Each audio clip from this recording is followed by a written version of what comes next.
అనవసరమైన స్నేహాలు, అనవసరమైన పొత్తులు, అనవసరంగా వ్యాపారాల్లో పార్ట్నర్షిప్లు కొంతమందికి తెలియదు.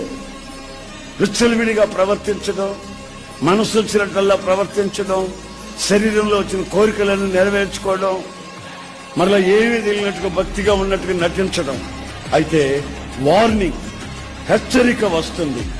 నీవు ఎవరితో స్నేహాలు చేస్తావు? ఒకప్పుడు నీవు ప్రార్థన చేసిన వెంటనే, రాత్రి ప్రార్థన చేసి తెల్లారి జరిగిపోయింది. నువ్వు ప్రార్థన చేస్తే జబ్బులు బాగైపోయి, నువ్వు ప్రార్థన చేస్తే అనేకులకు మేళ్లు కలిగాయి.